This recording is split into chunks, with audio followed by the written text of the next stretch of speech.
Hi, Sanya. Thank you for being here again. And I'm very happy that we meet and talk about uh, my spiritual path. Really, I welcome you to this program too, and I'm actually this is all about your journey and how you slipped into the spiritual side of your existence. Mhm, And mhm. so we were talking, we met a couple of times before, and now we are in the year 2000 in Yeah. this studio. So we've spoken about your childhood and how you were as a child, and then your adolescent and your youthful years, and now in 2000. So I remember, because I remember in year 2000 I met you in Mhm. India. Right. Yeah. So it's 21 years, Walter. Wow. Gosh. Oh, gosh. I was so young. Oh. Exactly, and I was extremely early in my 20s when I met you. I think I was just 20 years, so or maybe just. About that, yes. Yes. Yeah, I Right. mean, I was pretty young too. And I still remember you were so charismatic, with your long hair and with your beautiful smile. I still remember a lot of women, were they were very drawn to you and your ways in India. I still remember that. Really? And I remember you drumming with after Yeah. every sessions. You were drumming. You were very full of life, and so let's come back to that. How did this whole thing happen? You went for a retreat in India, right? I was in fact invited to that first Reiki Congress, Asian Reiki Congress in New Delhi in the Ashok Hotel, this gigantic hotel. And that was quite a great event. I really loved that. All the different people from different parts of India, Pakistan, Bangladesh, Sri Lanka, and I think even Nepal. There was some people there, and other places from Martinique and some islands close to Africa. That was really an interesting bunch of people, and I had great talks. Uh, and I was invited together with William Lee Rand and Ajava Pede. So we talked about Reiki. We explained our views of the Reiki path, and I also gave classes. I think we all gave classes afterwards, right? And then um, William, Ajava, and me had 2 or 3 days off, and we thought about doing something. So one thing we did was we uh, we drove to a part of New Delhi. I don't remember where it is. It's such a humongous city. But there was the Vatavala Guru, this guy from Himalayas, and the saying goes that he lived naked in the snow. I don't know about that, but he had just some kind of flax cloth around him, Yeah. and he was giving us some, well, really rotten sweets. But we all took some homeopathy afterwards, so nobody got ill. And he was a really nice guy. So we had a great talk, but it was a weird situation. He was in some house behind a house somewhere in a shack or something, but he had great spirituality and he was a nice guy, really. And then the driver, who was really one of a kind, he drove us to Rishikesh. And I wasn't, I was only a bit familiar with the roads in India. But my last trip to India was about 8 years ago. I was in South India, in Tiruvananthapuram, and I knew the roads were bad then, but I thought this is a South Indian thing. It's about Trivandrum. But then I realized if you're not in a big city, then you have narrow roads and you have to drive carefully. And so I was very happy that we had this great driver. So we were driving towards Rishikesh, and help me. There's one ashram of a woman saint who was avatar to Shiva, to Lord Shiva, but she is dead since, I don't know, 10 years, 15 years, something. A very beautiful woman, long black hair, very charismatic, but I don't remember her name. Okay, interesting. We were at this ashram, and it was a great energy. Wow, it was fascinating, and we heard from someone who lived there the story of her journey, that she was married to another Indian guy when she was, I don't know, 17, 18, very young. And then her husband said, well, prepare meals and I go out and bring some friends with me. So we have a nice evening all together and eat something and talk and so on. And she said, yeah, yeah, I prepare the meals, go and get the friends. And when they came back and opened the door, she was standing there in the hallway and said, go down to your knees and venerate me because Lord Shiva is with me. What they did, they became their first disciples. And from that moment on, she was building a great fellowship of people. Thousands of people were living in her ashram for decades. And she was avatar of Lord Shiva. And I thought, wow, that is really a great thing, because it shows that the place of women in Indian society is quite different in to what many people in the Western world think. So if you just would think about something like that, a woman in the Catholic Church never happens. Never, never, never, not at all. Mm. So we were driving on to Rishikesh, and we got a nice hotel over there. We got some great cheese toast and milk tea. And then in the morning, I was walking over that bridge, kind of wooden bridge, which was swinging to the other side of Rishikesh. And there was River Ganga with great energy and beautiful water and the mountains all around. And then I saw these broad beaches. It was tropical white sand. So I thought, that's one in a life opportunity, one time in a life opportunity. You need to go there and meditate at the beach of the river Ganga. This is, you can tell your children about. So I was going to that beach, and when I sat down, I saw that a lot of little piggies were playing. That size, not big, like a medium-sized cat maximum. And they were squeaking and playing and jumping and running, and I never found out whether these was a bunch of young pigs, or that the race of these pigs was just little. I don't know. But they had great fun, and they were feeling quite comfortable and safe over there. I don't know. Maybe they were holy pigs. Maybe they were some avatar of a certain deity. I have no idea. But they had great fun, and it was quite a pleasure to look at them. So I was meditating. And after a while, because I'm working as a shaman, I live as a shaman, I'm looking always for the spiritual guides around. There was the goddess of the river Ganga coming to me, and she was quite beautiful and really nice to talk to. And she told me about the issues the deities have with the water. And of course, I knew about environmental problems and so on because of chemicals and what's not. But she opened up to me a very new facet of that. She said, look, the water, that is the life, the milk of life of the great goddess.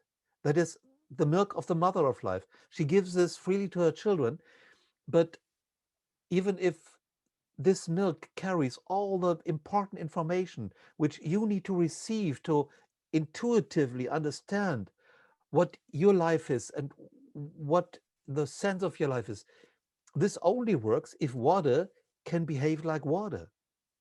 But if you put it in a concrete tube and you put chlorine into it, and you put electromagnetic rays and your ultraviolet rays on it, and there's a mesh of steel all around, it loses information. Even if the water is good to drink, it's safe, there are no bacteria. But The information is not there. So we spiritual guides, we have a problem. We don't know how to nourish you spiritually. And so she made me an offer I couldn't resist, really, I couldn't. She said, we have some projects running, and one of these projects we want to trust to you. It's a special way to bring down spiritual information so people get guidance and are nourished spiritually. And I thought, wow, wow. And of course, I said yes. So she was putting some spiritual download into me, no idea. And I was dropped out. So sometime later, I don't know, I did not look at the watch. I woke up and it was still beautiful day, and there was this great coffee shop which was built around a big tree, and I had a milk tea over there, and I had a cheese toast over there, and there was beautiful music. And so after a while I thought, what was that? Because I still was a little bit shaky, not in a bad way, but like being moved, really moved, touched. And later I met William and Ajava. They were out in the old village and buying things. And at that time, it was a kind of paradise for people who were looking for meditational music, for spiritual music, because you could get for a percentage of what you would pay in Germany or United States, great meditation music in the Indian shops. And so they were buying huge boxes of all these cassettes. At that time we had cassettes. Today we have downloads, but at that time we did not know about these things. And we were going to the hotel, and there was a driver, and he was waiting for us to drive us back. And I know that we had one stop at some holy well also, but I don't remember much of the trip back because I was so with the energy. I was so dropped out. And this was the beginning of my Goddess Radionic program. Mhm. So when I got home, the publishing house, which publishes most of my books, Windfeld Verlag in Germany, they said, your chakra energy cards, they will be published in another edition. And do you think you would like to put more text in it or whatever? And I got that download and I said, yeah, I have something to put into that. And these chakra energy cards, there are 126 cards with affirmation and with a number on it. And each 7 cards are for one of the chakras, main chakras, secondary chakras, fields of the aura. So Ganga, the goddess from the river, she gave me a sigil of the great goddess, a 6-pointed star with some special structures in it for charging water, plant oil, crystals with the special healing energies of that card. To each card, you have bug flower remedies, crystals, aroma oils, and some angelic energies. And all of this, they helped me to put into these sigils. So I produced in one run, one afternoon, 126 sigils. And they were printed on the cards. And then I also doubled the size of the book which came with the cards and explained how to work with the sigils, how to charge the water, and so on. And I did one tool which still sells today after 20 something years. This is called the Water Optimizer, which is charging the water in food and drink in very specific ways according to what you need. So it's always optimized for the person who puts the finger on it, because the device will scan the finger energy and then put the right kind of energy into that food or drink which you put on it for 2 seconds to charge. So this was the beginning of Goddess Radionic, and today I think I have about 50 different products um, under the label Goddess Radionic. But it all started with the goddess Ganga and with the chakra energy cards. Wow. And so tell us a little bit more about what you made this chakra energy cards. Yeah, I made them in the first half of the 90s. I think it was 93 something. Mm, and the problem at that time was that I knew that even if Uzui Reiki was a great thing, there was something missing with the mental healing. When I attended to classes during my master teacher training for Uzui Reiki third degree, I was taught in second degree classes, well, if you want to give a mental healing, then you do it for about 3 minutes, 5 minutes, and you make up, you create an information, an affirmation, and you repeat the affirmation in your mind. Like if there is someone who is a smoker and he wants to stop smoking, you repeat the affirmation, I love to breathe fresh air. And I tried this with several people who smoked and it didn't work. And I thought, is it really the problem of a smoker that they don't like fresh air? I don't think so. They don't have that problem. So I thought it would be a good idea because my rational mind does not have access to what that issue of the person is. If I would have a kind of oracle telling me, because if I do not know about a situation, what to do, what to think about it, I ask the tarot cards, I ask the I Ching, the runes, and they give me access to more information and understand it better, especially from a spiritual point of view. So when I gave classes for a second degree, I I used affirmation cards from someone from Switzerland. Mhm. Since long time they are not on the market anymore, and at that time he had packages with cards for the seven chakras. Mhm. But these cards had no book coming with them, so you just had a card with words on it, with an affirmation, and that it belongs to a certain chakra. And for half a year, you got the first chakra cards and the fourth chakra cards. Then for half a year, you didn't get anything. Then you get the cards for the seventh chakra. Then for half a year, you didn't get anything. And then you get the cards for third chakra, and so on. So you never got the full package. So it wasn't an ideal solution. It was better than nothing, but not ideal. So I thought, what if I would create a set of cards related to the chakras, but not just with an affirmation? They should have a number on it, so you can do numerological analysis with it.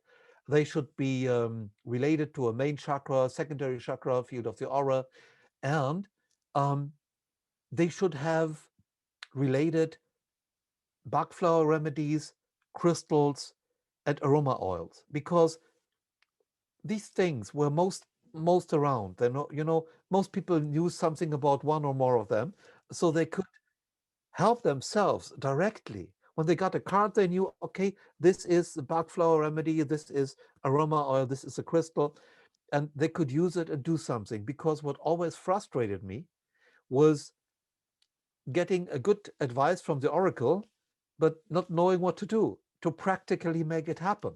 Yeah, So I got a tarot card which tells me, yeah, you need to do something against your fears. And I said, yeah, that's great, but what? exactly. Yeah. So, and I thought, I do not want to leave people alone.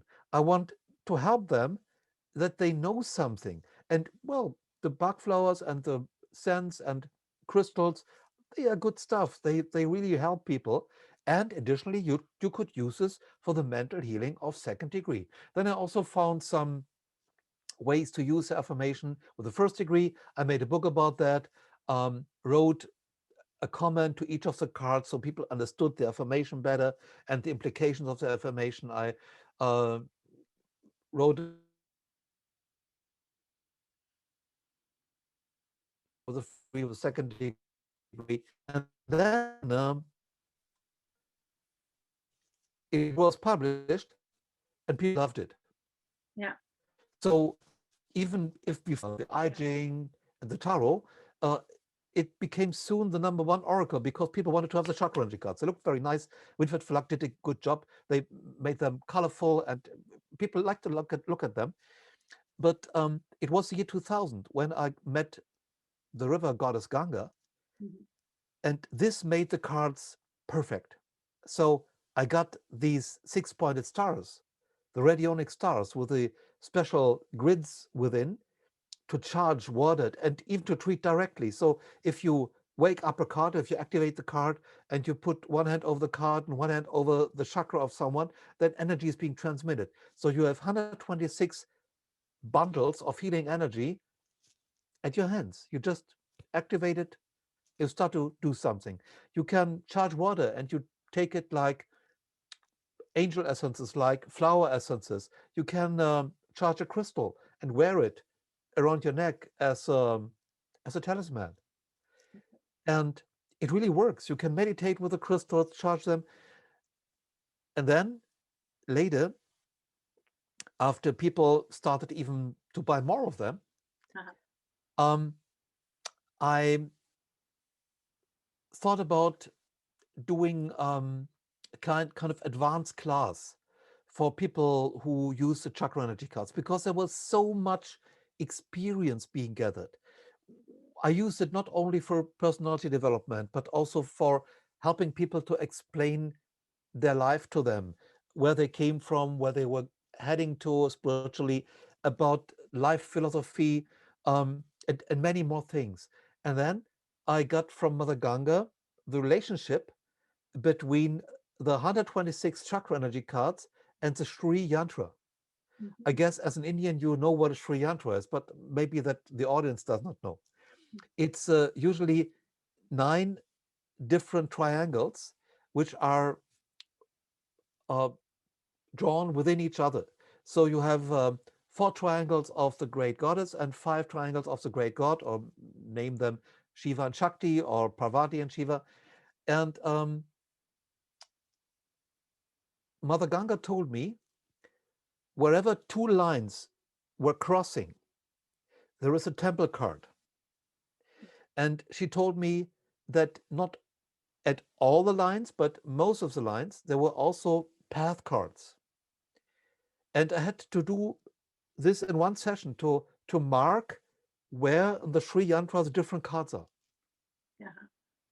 Several years later, I learned that there is a system of dakinis, I think, which was invented in Kashmir, Mm. uh, showing the different ways of uniting of goddess and God creating the universe. At that time, I didn't know that, but I got all the information for putting the cards to the Sri Yantra, and boy, that was interesting because now I thought, ah, there is this card, and see, there is this card mirroring that card, and there's mirror there, and it belongs to that triangle. So I understood how these things were working together. And the more I worked with it, and the more of my students worked with it, the more we found out how much explanation you got with one card. Mm. It explained you the whole story. Then I learned from Mother Ganga how to activate a Sri Yantra so people could directly work with a activated Sri Yantra. And I have one here. I'll show you.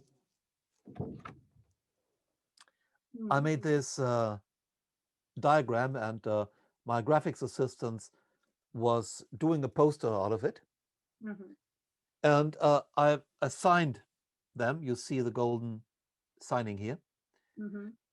And then you can do radionic work directly with a Sri Yantra. So since about 12 years, I give advanced classes about the Sri Yantra. And since 4 years, I give now 1.5 year trainings Mhm. for doing coaching with the Sri Yantra and the Chakra Energy Cards. And there is a numerology, there are angels related to that, there are mantras related to that, there is holy geometry related to that. It grew into a big system which covers whole life and which it has more ways to help you understand of what life is doing than, for example, the path work with the Kabbalistic tree of life. I love that. But this is nothing compared to Sri Yantra. It, Okay. it tells you everything, you know. So this is the story of the chakra energy cards, and they are translated, I think, to about 8 or 9 languages. Um, and people work with them all over the world. You know, when they do second degree, they latest then they start to work also with chakra energy cards. Wow. Because you said that's something that you tried to figure out how, like before you were saying that when they used to read, this is okay, you have to work with your fears. But with this chakra energy cards, do you give them the kind of understanding of what kind of fears, just an example, that Yes, they need to work? yes, yes. They tell you exactly not only that there is fear, but where it comes from, what the hidden aspects are, and you can directly work with this card and several other cards related to the card you have picked to produce aura spray, to do hands-on healing with the energy of the cards, and create a talisman and so on. So you can do the whole story of personality development and spiritual coaching with the cards. Okay, interesting. And Mm. then you said that you can also do some kind of water, kind of a cleansing or, You charge the water with spiritual information like a flower essence. It's like a very rich flower essence. Well, not in fact one flower essence, it's like dozens and angel essences in stored in one card. And you have 126 of them. So you can prepare your own set of 126 essences and also of chakra oils okay, with the cards. with the cards. You don't need anything else. You get the deck of cards. I think it's about, I don't know, 25, $30 something. And then as long as the cards are there, you can produce essences out of water, plant oil, charge clear quartz with it, and so on. It is the information which is written on the cards. Yes, everything is written there. It's also a chapter about how to do feng shui with the cards. I found out that there is a great way to do a feng shui analysis with the cards and to improve the feng shui of the house by using the cards to charge water and do stone settings like little altars and do energy sprays for the rooms. And this is very efficient. And the cost is, close to zero. You get one package of cards and you can use it for forever. Interesting, very interesting. Mhm. It would be good if we had those bunch of cards next time to show. Oh, Oh, well, I guess I have them somewhere here. No, I just use them somewhere else. Um, okay, maybe we can take next it next time, time. next time I show them. Great. And then what happened once you were in India and you cleared your journey and you came back because there you got this kind of information from the Yeah. goddess Ganga. And Yes, and I got the information, and this was just my first visit to India. As you know, you organized a lot more classes for me for, I think, 7 years or so. And I also was then in the state of New York at the International Reiki Convention of William Lee Rand, and I have been in Brazil and Argentina and Venezuela and other countries. But this all happened in the 2000s. Lots of traveling. lots of traveling. Like the whole 2000 you were into travel. Yes, until about 2000.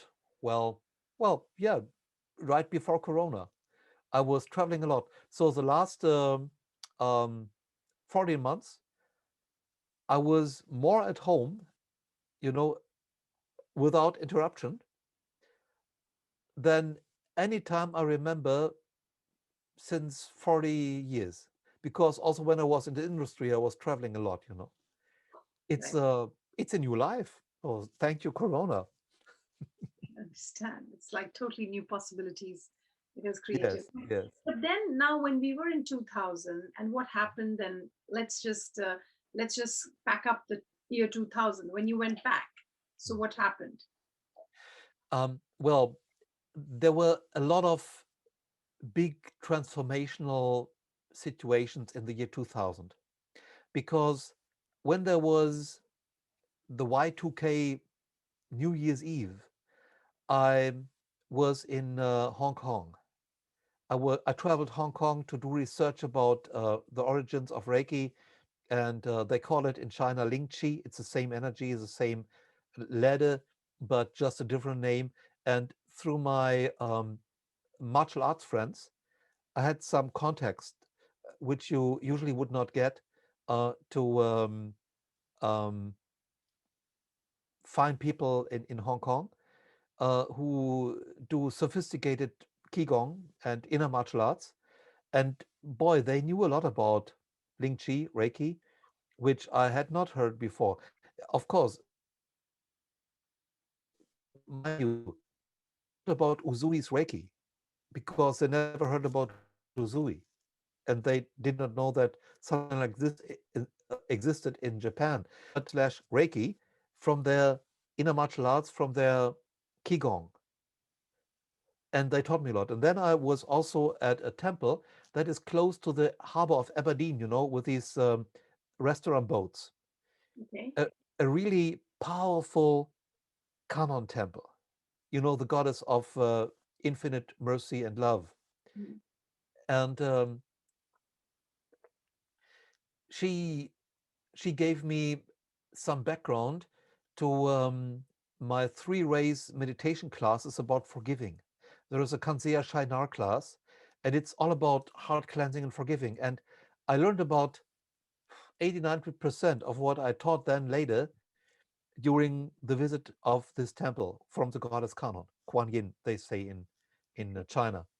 Very interesting. Um, yes, yes, it was absolutely. And then I was flying from Hong Kong to Bali Mm. right afterwards.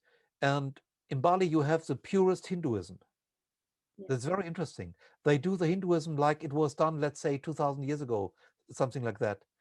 So I learned a lot from the native people, they're the indigenous healers, about the origins of Reiki in India, Mm. because there is some interesting medicine Buddha tradition. There is some interesting Surya uh, mythology, which covers also this, the sun god Right. Very with, interesting. yes, very interesting, Very with his interesting. consort. What? I would like to take this in our next program because this we Yes. would like to talk Oh, yeah. in a little bit more in detail, and I would also like to talk about explaining a bit more on the chakras, the Yeah. cards, a bit more, and then Yeah. we go on to this Bali journey of the origin of Reiki from India that you learned from the Bali. It was very interesting. Yeah. Oh, yes. So yeah, I mean, it's amazing to see your story growing and becoming and making it as like a blossoming kind of a flower that I'm Mhm. experiencing it. So it's amazing. I love your journey, Walter, and Thank I you. and I look forward for the next time when we meet. Until then, Me too. Bye bye. thank you. Bye bye.